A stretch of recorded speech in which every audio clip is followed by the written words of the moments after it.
साथियों, एक बड़ी पुरानी कहावत है, जहां चाह वहां राह।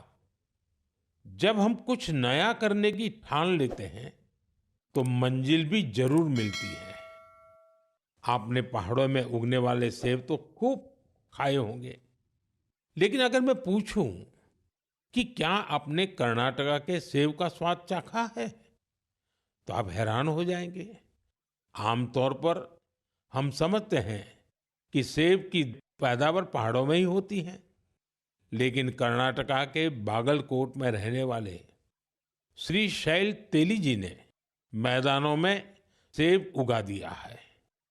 उनके कुलाली गांव में 35 डिग्री से ज्यादा तापमान में भी सेब के पेड़ फल देने लगे।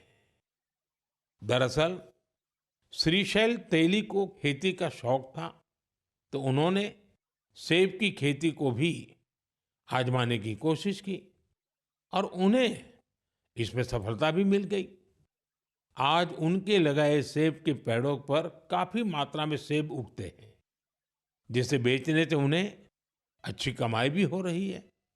साथियों, अब जब सेबों की चर्चा हो रही है, तो आपने किन्नौरी सेब का नाम जरूर सुना होगा।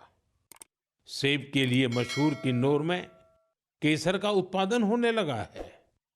आमतौर पर हिमाचल में केसर की खेती कम ही होती थी, लेकिन अब किन्नौर की खूबसूरत सांगला घाटी में भी केसर की खेती होने लगी। ऐसा ही एक उदाहरण केरला के वायनाड का है। यहाँ भी केसर उगाने में सफलता मिली और वायनाड में ये केसर किसी खेत या मिट्टी में नहीं, बल्कि एरोपोनिक्स टेक्निक से उगाए जा रहे हैं। कुछ ऐसा ही हैरत भरा काम लीची की पैदावार के साथ हुआ है।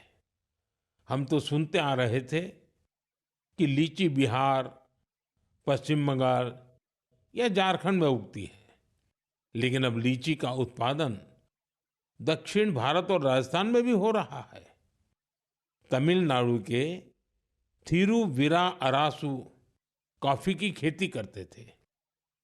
कोडाईकनाल में उन्होंने लीची के पेड़ लगाए और उनकी 7 साल की मेहनत के बाद अब उन पेड़ों पर फल आने लगे।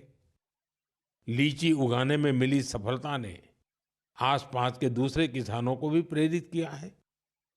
राजस्थान में जितेंद्र सिंह राणावत को लीची उगाने में सफलता मिली है। ये सभी उदाहरण बहुत प्रेरित करने वाले हैं। अगर हम कुछ नया करने का इरादा कर लें और मुश्किलों के बावजूद डटे रहें, तो असंभव को भी संभव किया जा सकता है।